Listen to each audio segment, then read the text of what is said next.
Les aventuriers, alors aujourd'hui je voulais vous présenter Nathalie Lefebvre. Bonjour Nathalie. Bonjour Sophie. Qui donc est une des personnes qui m'inspire beaucoup en ce moment et peut-être que vous la connaissez, peut-être pas, mais aujourd'hui justement c'est l'occasion de faire connaissance. Ouais, exactement, de faire connaissance et puis de connaître un peu son parcours pour que vous puissiez y piocher des choses qui feront écho à vous et à votre propre parcours. Magnifique. Merci pour l'invitation. Avec grand plaisir, merci à toi.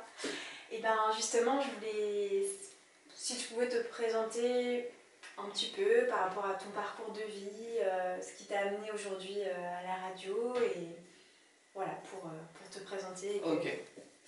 Alors, je suis Nathalie Lefebvre, je suis directrice d'antenne d'une web radio sur les médecines naturelles et le développement personnel depuis 8 ans.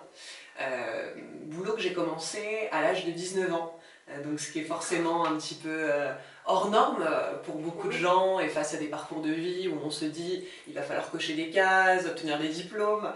Voilà, moi j'ai jamais trop écouté la voie entre guillemets commune qu'il fallait suivre et j'ai toujours un peu suivi ma propre voie, celle qui me disait n'écoute pas ce que disent les autres, en tout cas pas que ce que disent les autres, et écoute-toi en toi-même. Et moi j'avais ce rêve de vouloir être journaliste, donc ça m'a suivi.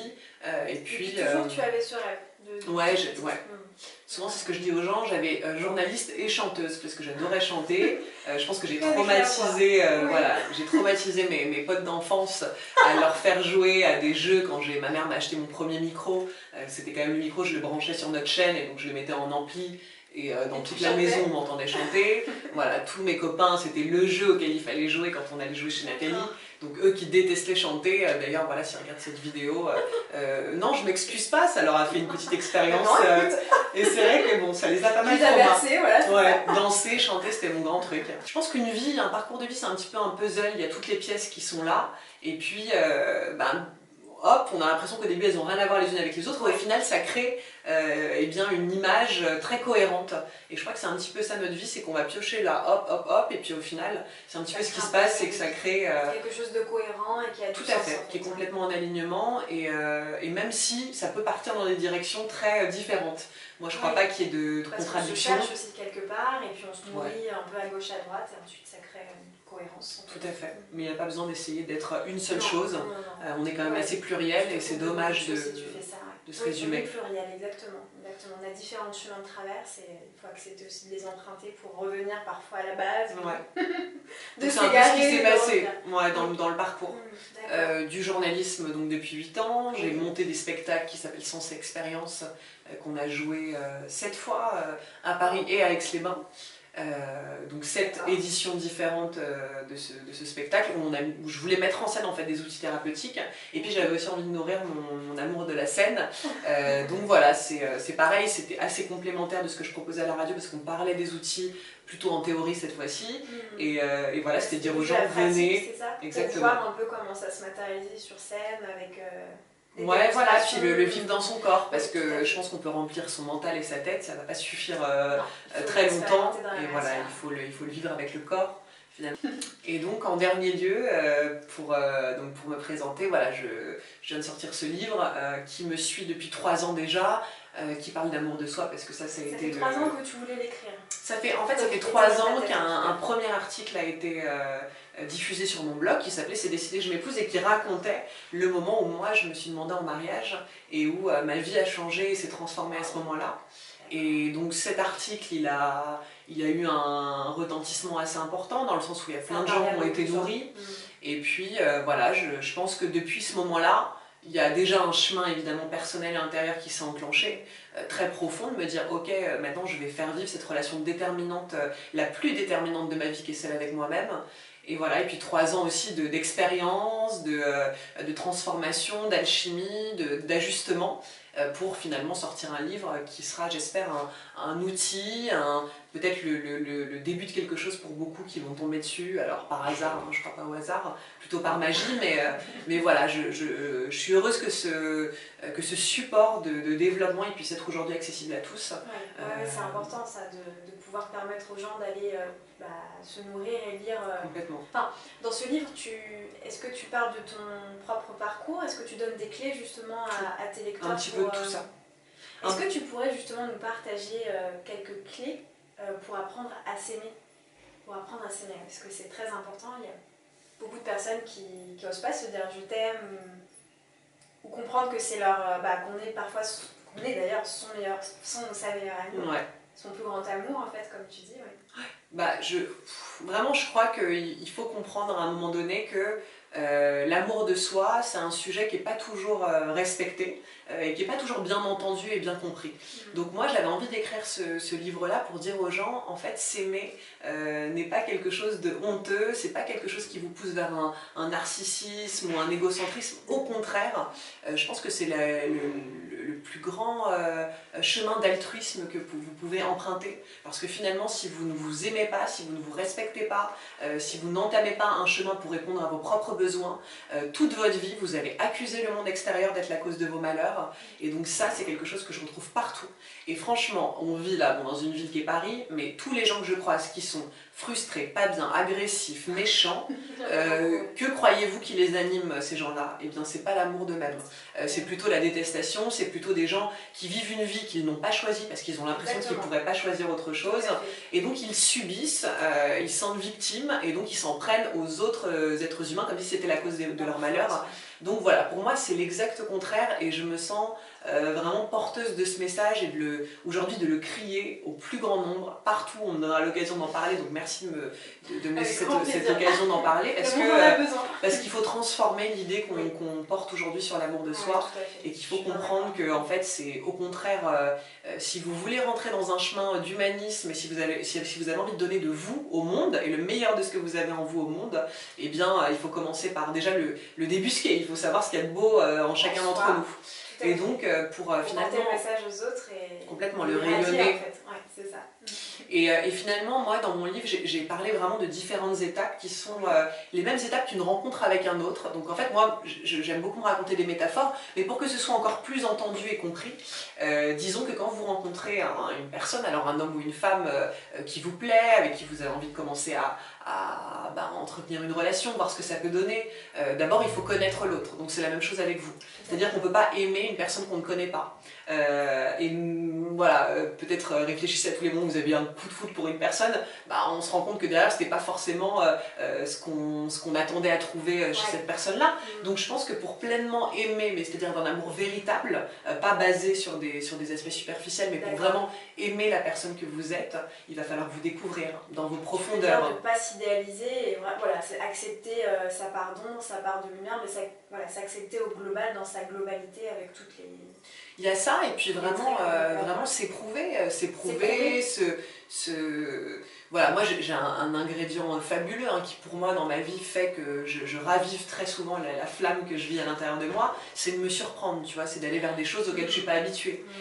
Et je sais que dans l'amour avec un autre, quand l'autre dévoile des facettes auxquelles je ne suis pas habituée, moi ça nourrit mon amour pour lui, quand je le vois relever des challenges, trouver du courage pour faire face à des choses, voilà, même dans des moments plus difficiles, la manière dont l'autre va intégrer ses propres obscurités, tout ça, moi ça a fait que quand j'ai entamé ce chemin de connaissance de moi, mais d'expérience de moi, en fait tout simplement je me suis expérimentée à un moment donné. Je pense qu'on peut passer toute sa vie à vivre entre guillemets à ses côtés mais sans jamais se connaître, et donc ça a été d'abord de me dire ok, si j'épouse la femme en moi, qui est-elle cette femme-là? Donc ça a été évidemment de la rencontrer, de la découvrir, d'apprendre à la connaître dans des moments de défi comme dans des moments du quotidien, dans des routines comme dans des moments où justement on sort totalement de la zone de confort. Donc c'est vraiment respecter ces étapes jusqu'au moment où c'est comme avec votre amoureux ou votre amoureuse, vous avez découvert l'autre, vous vivez à ses côtés, vous le connaissez bien, et puis là on a envie de s'engager. Donc c'est pareil avec soi, il y a un moment donné où quand on se connaît bien,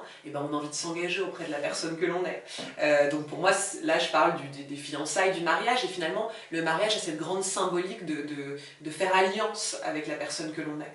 Donc voilà, moi j'ai décidé que j'avais envie de faire alliance avec la femme que je suis, parce que en fait j'avais envie qu'on aille le plus loin possible dans cette vie-là, et qu'on donne le meilleur de ce qu'on a, et puis qu'on en profite au maximum aussi.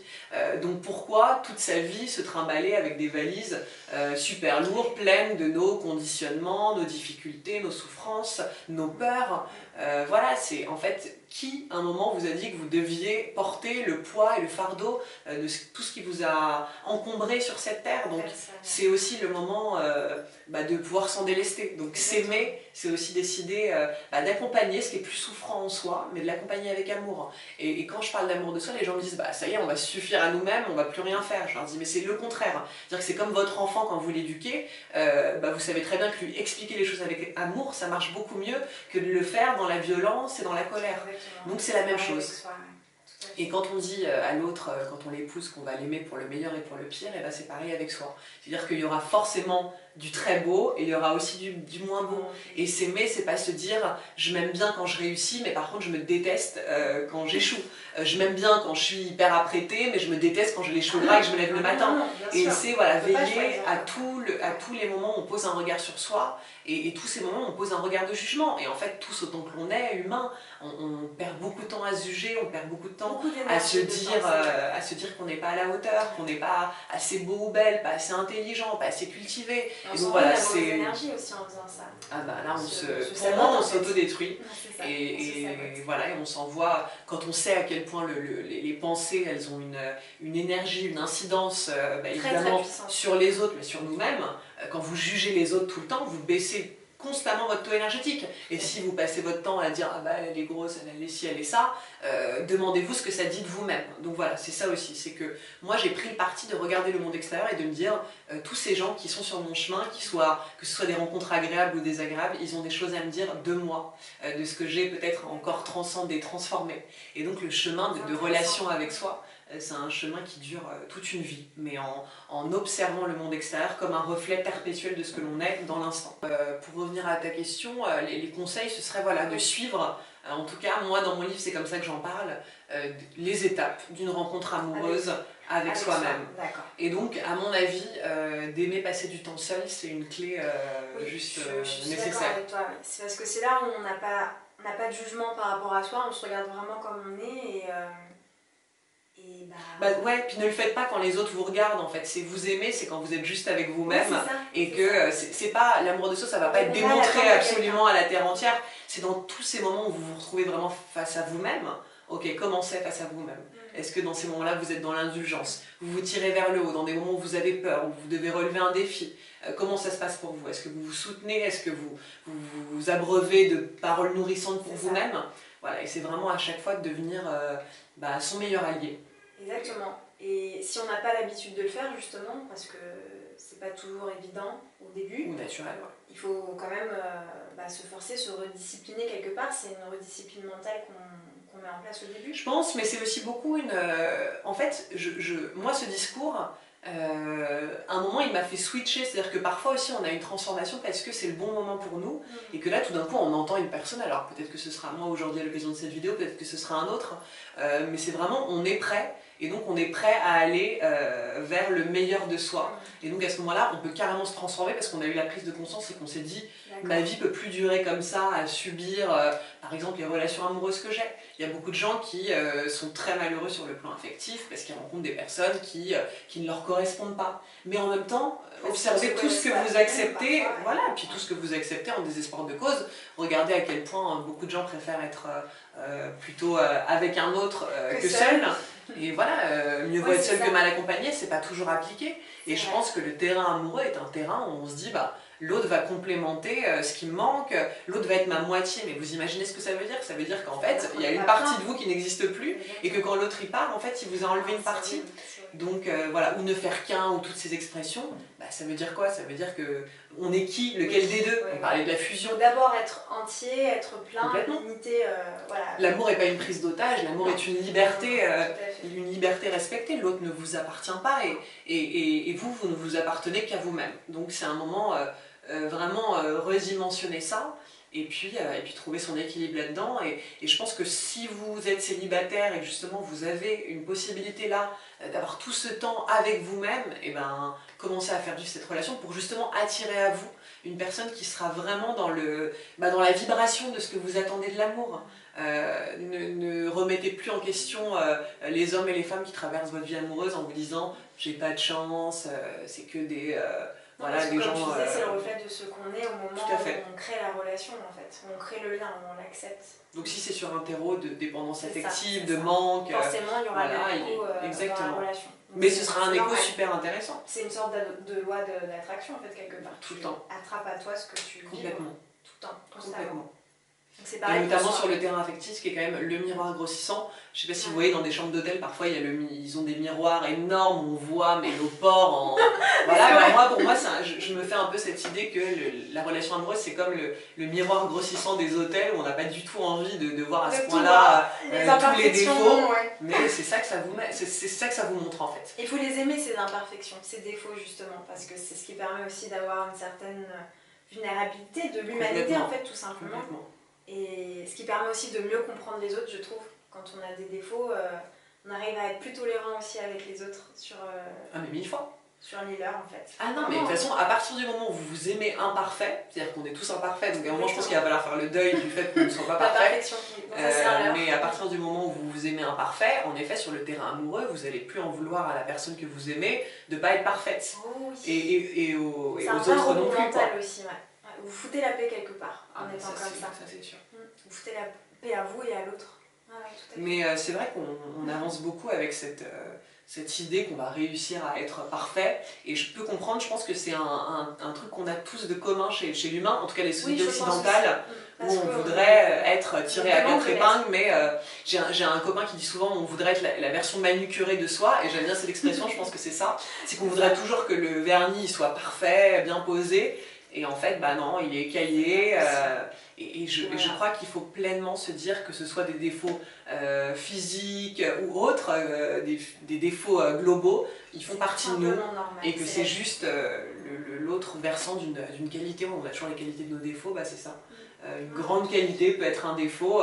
Moi je peux être très très bordélique et en même temps je bouillonne d'idées à chaque instant. Donc en fait c'est des énergies qui vont assez ensemble. C'est juste que voilà, il faut trouver l'équilibre. Apprendre à bien les faire corréler et bien les faire fonctionner ensemble, c'est juste ça. Mais je pense qu'on a tous de l'ambivalence de toute façon en soi, quelque part. Ouais. On est tous un peu ambivalents dans certains domaines.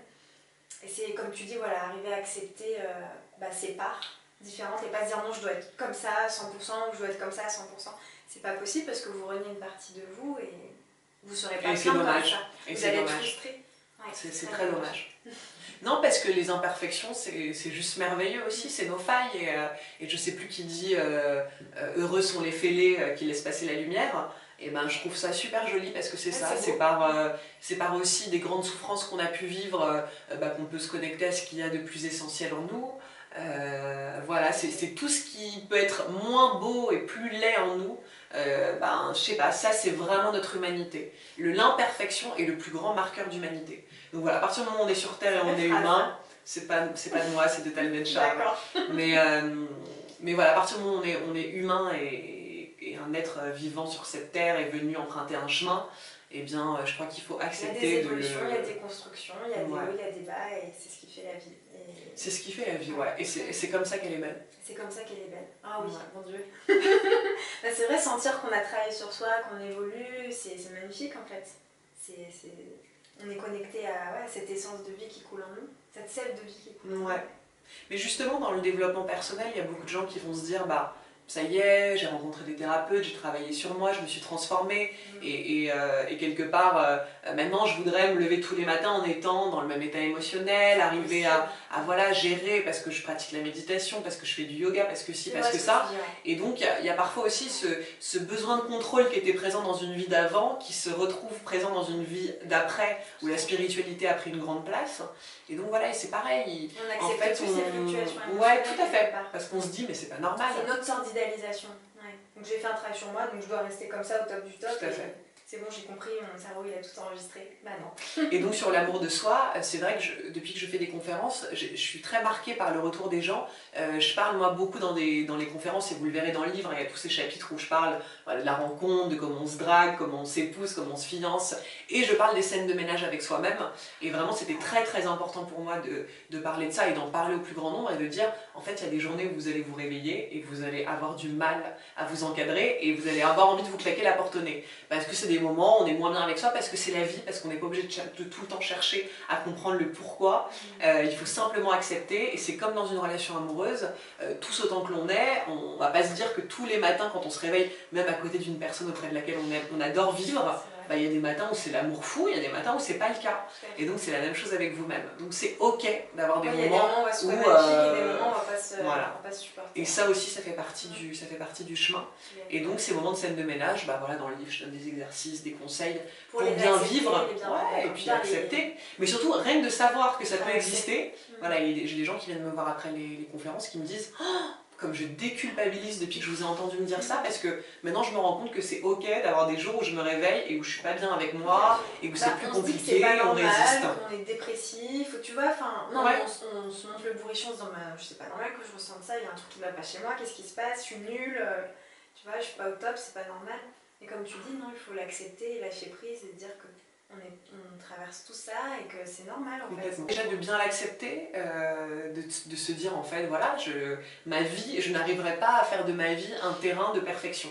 Et c'est pas parce que j'emprunte un chemin où je me dis je vais devenir la personne la plus importante à mes yeux, et j'entends bien quand je vous dis ça, ça veut dire devenir la personne la plus importante à ses yeux, c'est ensuite être capable de donner autant aux autres, parce que sinon ça s'appelle du sacrifice. Si vous vous donnez jamais à vous-même et que vous passez votre temps à donner aux autres, en fait vous allez très vite être vidé de quelque chose parce que vous avez donné un truc que vous n'aviez pas. Et donc c'est comme, je sais pas, du temps, de l'argent. Si vous donnez du temps à une personne alors que vous-même vous manquez cruellement de temps, bah, vous allez lui en vouloir de prendre ce temps-là. Si vous donnez 500 € à un ami parce qu'il en a extrêmement besoin, mais que vous-même vous en avez extrêmement besoin. On ne donnera pas de la bonne manière avec tout ce qu'on peut donner en fait, ça ne sera pas plein. On le donnera comme peut-être parfois un besoin d'être aimé. En fait, je pense que parfois on donne de soi parce que c'est des stratégies qu'on trouve pour recevoir l'amour des autres. En tout cas, commencez par vous pour ensuite vivre une vie extérieure et des attractions extérieures qui soient vraiment en alignement avec ce que vous souhaitez. Et l'amour de soi nous connecte à l'amour de l'autre. L'amour de soi, c'est votre baguette magique. En fait, vraiment. C'est la baguette magique. C'est-à-dire que vous voulez faire de la magie dans votre vie, vous voulez attirer tout ce dont vous rêvez dans votre vie. Ben, achetez mon livre déjà et voilà, achetez le livre de Nathalie et faites de l'amour de vous-même votre baguette magique. C'est ça. C'est très beau cette métaphore, j'aime beaucoup.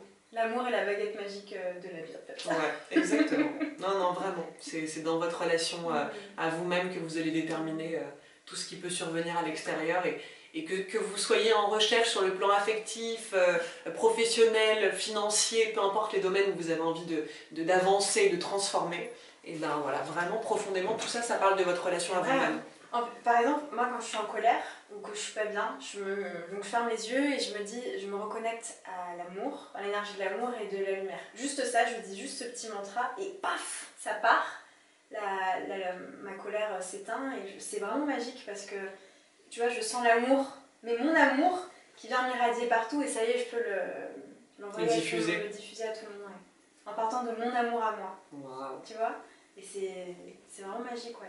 Rien que de se répéter ça déjà, mais alors en plus en le vivant tous les jours, j'ose imaginer la puissance de cette baguette magique. Ah, bah, elle est juste incroyable, elle n'a pas de limite. Non, elle n'a pas de limite. Ouais. Et je vois que tous les rêves que j'avais jusqu'alors dans cette vie, et d'ailleurs, voilà, avant même d'avoir eu 30 ans, bah, je vois tout ce que j'ai pu réaliser.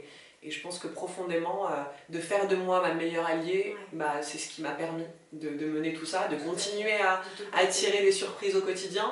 Et puis s'aimer, peut-être si je dois terminer par ça, c'est épouser aussi la vie qu'on a choisie, parce que pour moi on choisit sa vie. En tout cas du point de vue spirituel, je pense qu'on choisit, alors ça c'est ma vérité à moi, mais on choisit l'espace dans lequel on vient s'incarner. Et puis voilà, et tout ce qui se trouve sur notre chemin, finalement, pour moi, c'est aussi quelque chose qu'on avait un peu choisi, ce qui ne nous enlève pas du tout le libre arbitre de transformer chaque jour. Mais voilà, m'épouser m'a permis d'épouser ma vie et la vie en général. Et voilà, et je pense que c'est pareil. Quand je dis je suis ma meilleure alliée, c'est la vie en moi aussi est ma meilleure alliée. Et donc avec la vie, bah, au quotidien, moi je me lève chaque matin, voilà, c'est une équipe. Et je me lève chaque matin en disant ok, qu'est-ce que tu me réserves aujourd'hui de fantastique, de merveilleux. Et c'est quand même mieux de se réveiller comme ça chaque matin que de se dire putain, fais chier, je vais au travail, voilà, exactement. Et donc là, ça c'est sûr que vous démarrez dans un niveau un niveau énergétique et d'envie qui n'est pas le même. C'est ça, en fait, il faut le tester, faut l'expérimenter au quotidien. Sur une semaine, par exemple, je sais pas comment on pourrait l'intégrer au quotidien au début quand on n'a pas l'habitude de le faire, tu vois. Bah, c'est déjà soyez... un mantra spécifique, enfin... Oui, pardon. En fait, je pense que déjà, ce serait bien que chacun puisse trouver sa propre voie. Des biais par lesquels on se sent aimé par les autres, et qu'est-ce qui fait que on s'accorde par exemple un petit moment avec soi, un rendez-vous avec soi-même. Je parle de rendez-vous galant avec soi, mais c'est ça, c'est trouvez-vous des moments amoureux et puis mettez-y l'intention du romantisme, mettez-y, parce qu'on me disait... Par exemple, se faire un bon repas, exactement, mais de le faire, voilà, exactement. Faire une balade avec soi.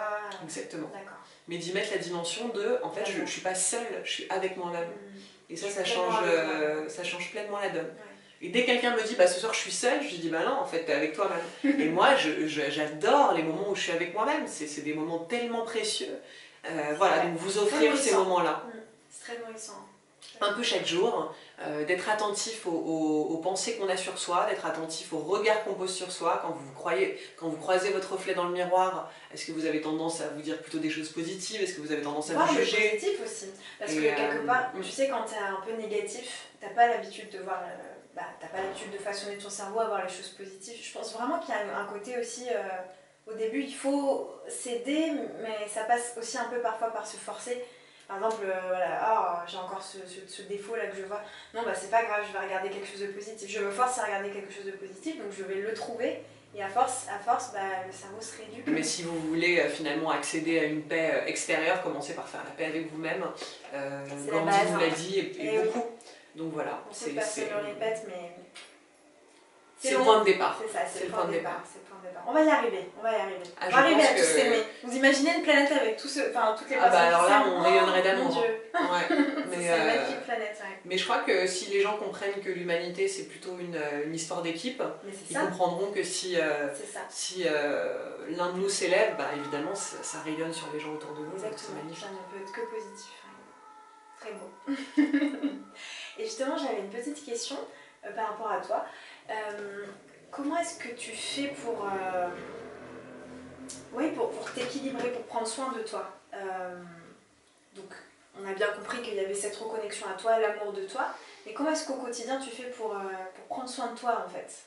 Pour te montrer que tu t'aimes?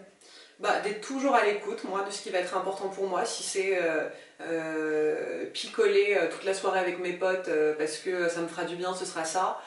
Si c'est me faire 2 heures de yoga et méditer, ce sera ça. C'est toujours d'être à l'écoute de ce qui est important et jamais me juger et jamais me culpabiliser. Ce soir, j'ai prévu une soirée avec des amis, un apéro. Je pourrais boire du champagne tout autant que je bois de l'eau, ou voilà. Et c'est être dans mes excès comme dans ma recherche d'équilibre. C'est pas de mettre de jugement, de pas essayer d'avoir une vie où voilà, j'ai vraiment...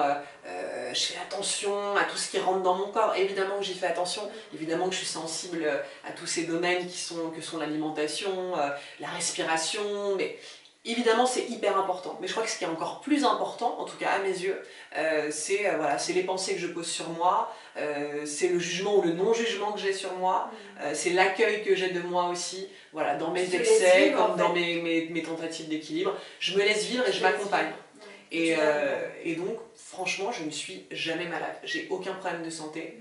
Et pourtant, j'en ai eu dans le passé. Et c'est pas forcément en ayant une hygiène de vie super drastique, hyper équilibrée. Je pense que je tente la quête de l'équilibre dans un très fort déséquilibre. Et j'avais une dernière question. Ouais. Est-ce que tu arrives à lire justement les signes que la vie t'envoie? Tu arrives à les lire, en te reconnectant justement à cet amour de toi, tu arrives à les lire? Ça te donne de la puissance pour lire ces signes ou pas? Complètement. Beaucoup? Quand je te disais m'épouser moi, ça a été vraiment épouser la vie. Puis la vie avec tous ces signes tout le temps, mais moi je suis tout le temps en dialogue avec la vie, voilà où est-ce qu'on en est, maintenant je suis prête à ça. Concrètement, quand on nous parle de loi d'attraction, le truc c'est qu'en fait la vie répond plutôt à des pensées inconscientes que conscientes. Parce que la majorité de nos pensées, elles sont en boucle en nous, donc on n'y accède pas. C'est rare, à part quand on s'entraîne à méditer, d'observer ses pensées. Voilà. Et donc parfois on chope une pensée à la fin et on ne sait plus vraiment ce qu'elle était. Et donc ça c'est tout à fait normal chez chacun, mais c'est essayer d'être encore plus attentif à vos pensées, donc passer des moments peut-être dans le silence, avec vous-même, mais voilà, d'essayer de voir qu'est-ce qui tourne en boucle dans votre tête, et justement, ce qui tourne en boucle dans votre tête, c'est ce à quoi la vie répond tout le temps. Donc en transformant ça, en essayant de le rendre plus positif, plus joyeux, et bien voilà, vous attirez sûrement des choses différentes, mais les signes de la vie, ils sont constants. C'est-à-dire qu'on ne peut pas dire bah, la vie ne m'apporte pas ça, alors qu'en fait on ne lui demande pas clairement, on n'est nous-mêmes pas au clair voilà, avec ce qu'on voudrait attirer. Tout à fait. Pourquoi est-ce que tous les gens qui veulent rencontrer l'amour mais qui se détestent, une fois j'avais une copine, elle me dit j'en ai marre de ne pas rencontrer un mec, et je lui ai dit ok, est-ce que si tu étais un mec dans la rue, tu te croises, est-ce que tu aurais envie d'aller vers toi? Elle me dit ah non mais pas du tout, mais moi je me trouve pas belle, je dis bah c'est ça le truc, c'est qu'en fait c'est comment tu veux faire une bonne publicité de toi si toi-même tu te rejettes. Tu vois, c'est comme si je porte un t-shirt et puis je vous dis je le vends là dans ma boutique, mais il gratte, je suis pas à l'aise dedans, franchement en plus il me rend pas belle, il est pas bien, bah, tu crois que je donne envie à mes clients de l'acheter? Donc c'est pareil avec vous. Voyez quelle publicité entre guillemets vous faites de vous au monde, et c'est ça. Et c'est comme tout, vous voulez décrocher un boulot, bah arrivez devant un patron en étant dans la confiance et l'estime pour vous. Et c'est pas juste du faux semblant, c'est parce que vous l'aurez cultivé, parce que vous aurez emprunté ce chemin. Personne n'a envie de vous faire confiance si vous-même vous êtes là en train de vous dire de toute façon je suis à la hauteur de rien. Donc maintenant il faut arrêter de se dénigrer, les gens le ressentent, et il faut arrêter d'avoir peur de notre puissance, parce qu'on a tous une puissance personnelle et intérieure qui est extraordinaire. On a tous un chemin, et que ce soit cultiver ses tomates en Ardèche, autant que... peu importe le chemin qu'on emprunte chacun, mais faites ce qui vous fait vibrer vous profondément, et pas pour répondre à ce qu'on attend de vous, voilà. Faites ce qui représente vraiment c'est très l'important pour vous. Voilà, c'est ça. En étant honnête avec soi, vraiment. Ouais, tout à fait. Bah, je ne peux être que d'accord avec toi, puisque c'est aussi mon chemin quelque part, donc... d'arrêter de répondre aux attentes des autres, CDI, machin, il faut faire telle étude, tel truc. Non. Mettez-vous d'accord avec vous-même, il y a que vous allez vivre avec vous en fait tout le temps, quotidiennement, et vos actions, c'est vous qui allez les porter. Je disais être responsable de ses actions, être responsable de soi, vous êtes responsable de vous, vous êtes responsable de vos actions. Il n'y a personne qui vous apportera le bonheur par l'extérieur si vous ne l'avez pas en vous, comme tu disais tout à l'heure, tout à fait. Mais en prenant les bonnes décisions. Toujours avec honnêteté. Voilà, on se montre pas. Génial. Merci beaucoup. Merci Sophie. Et donc, comme je disais, je vous mettrai tous les liens pour retrouver Nathalie si vous souhaitez être au fait des actualités, ou vous procurez donc son livre qui s'appelle C'est décidé, je m'épouse. C'est ça. Décidé de m'épouser, j'allais dire. Non, il y en a beaucoup qui disent comme ça. C'est décidé, je m'épouse, c'est décidé qui entend bien que ça vient aussi par une action, une détermination de le décider, d'en prendre la décision. Je pense que c'est la décision qui peut transformer votre vie.